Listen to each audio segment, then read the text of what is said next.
Hey everyone, this is Mr. Franzen. Bishop Brossard High School's Seek and Find ministry is a ministry aimed to seek students where they are in their faith and help them find Jesus in their life. We do this by providing faith-based media content and learning opportunities to help students deepen their faith. Right now, we are in the middle of releasing episodes of our series recapping the TV show The Chosen. I have guests such as Mr. Zengel, Mrs. Hensley and her husband Jacob, as well as Miss Tallarigo. While we created this content with Brossard students in mind, adults will also relate to all of it. We recorded these episodes in 3 big individual sessions, but I've edited them into individual episodes. I recommend watching the season of The Chosen first, and then come back and enjoy the recap episodes.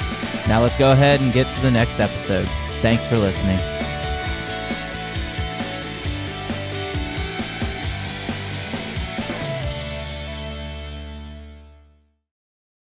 So episode 6 is titled Indescribable Compassion.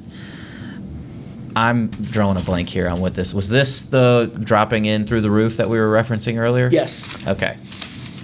I don't remember the order in which things unfold here. We got a leper. Yep. The leper's in here. Okay. Do you kind of remember? Do you want to summarize this one? I don't really remember how to summarize it all. So, the beginning of episode 6, Jesus and his few apostles who were with him at the wedding. Simon was not. He was with Eden. They're going back to Capernaum, and they meet a woman from Ethiopia. Egypt. Egypt, Oh, who's okay. Ethiopian and grew up in Egypt. Oh, okay. Okay. Right? And That's she becomes Tamar? an important character. Yeah. She'll be an important character down the line. But she witnesses Jesus healing a leper.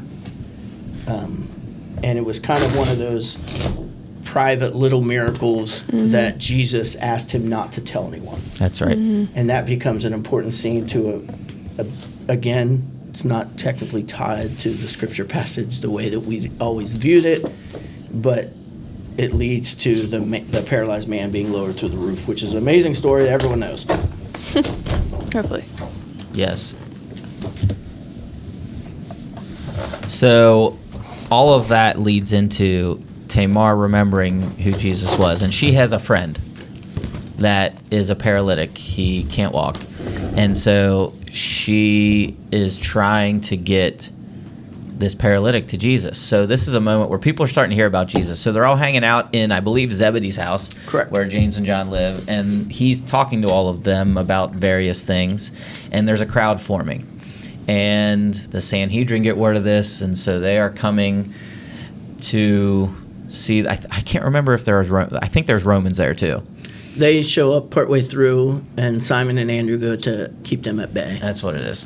So Simon. That's what brings Matthew to the scene. That's right. Remember, Matthew's in his tax collecting booth. And nobody was with showing Gaius, and Gaius hears there's some commotion, so Matthew goes with him. Yeah, that's right. So Tamar is trying to get this friend into the house, but there's no way in. And Mary's like, it's just too crowded. I don't want to draw too much attention, or I don't want to interrupt him, I think is what she says. So she's like, what about through the roof?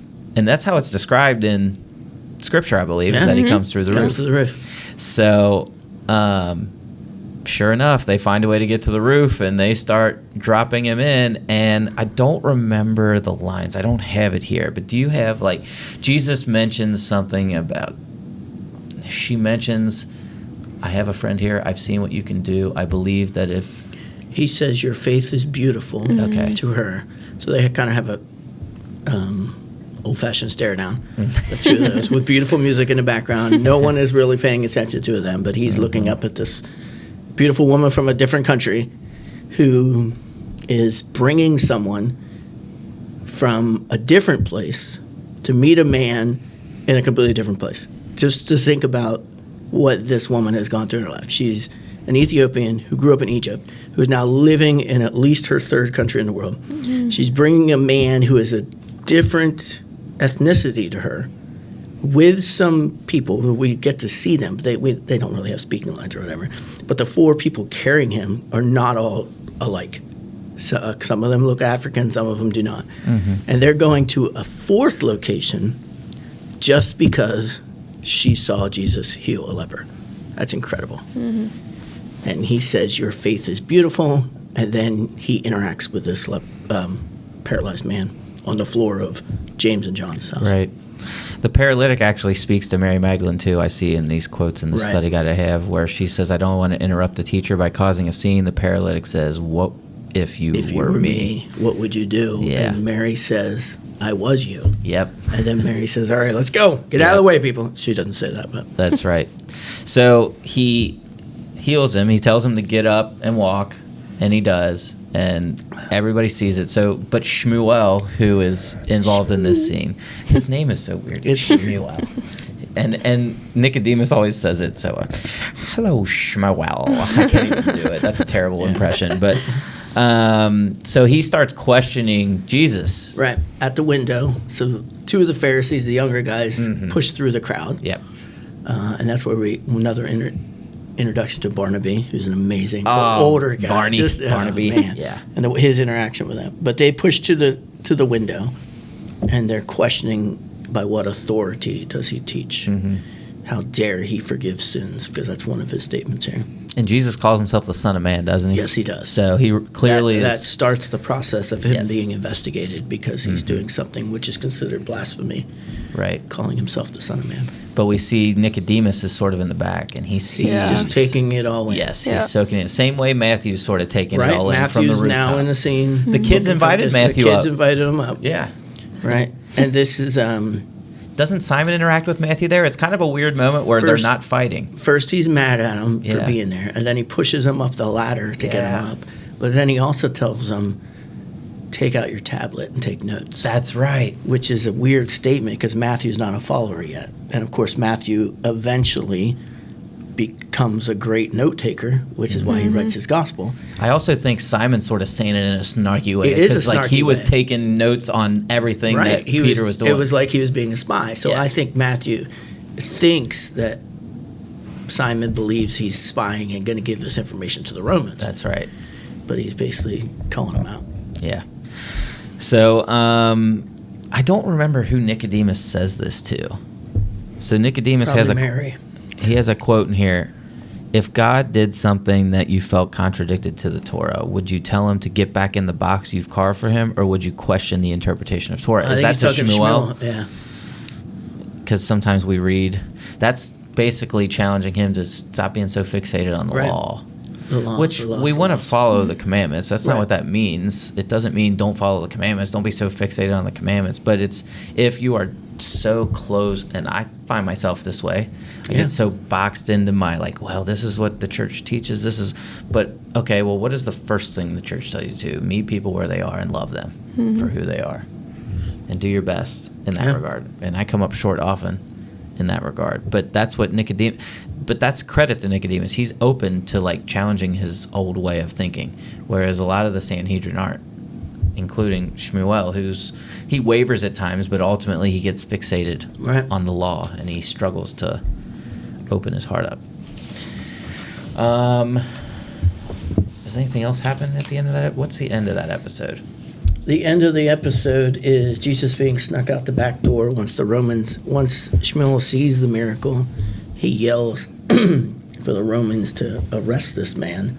So they come in and they start pushing people down. And Simon had already cleared a back alley. They get Jesus out. The crowd kind of disperses. And then Mary comes down off the roof, and Nicodemus has there. interaction with her again, And he wants to meet him. which is now his third interaction with Mary. Mm-hmm. And he says, he asks a couple things, and can I meet him? Even in the darkness of the night, I don't care where it's at. You set it up. I just want to talk to him. I need to understand. Right. He says, my understanding will never be complete. I just need to speak to him. He asked Mary that, and she finally says, I'll try. I'll try, kind of thing. Cool. I think that's the end. You also is, see yeah. Eden's mom is sick, and Oh, okay. Oh, yeah. That's important mean, too. Because yeah. I think that's More one to of come is that later, why but- Peter wasn't with them at Yeah. the camp? Yeah. because he's she's attending sick. to her. Yeah. Oh yeah, and he sings and they make fun of him. Yes. Simon is in the other room singing to his mother-in-law and Andrew and Eden. Andrew comes back and is telling Eden all about the trip, going over the highlights of vacation and all that stuff. And they thought it was funny when Simon comes out. They said that was some beautiful singing you did in there. Absolutely. Joke. Absolutely. All right. Well, let's move on.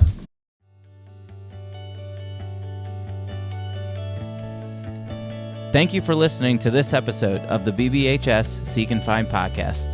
If you liked what you heard, please like and share with a friend. Be sure to subscribe to all of our social media.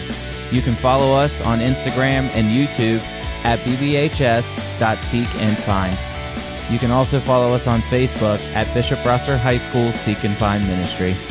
Once again, thanks for listening, and may God bless you today.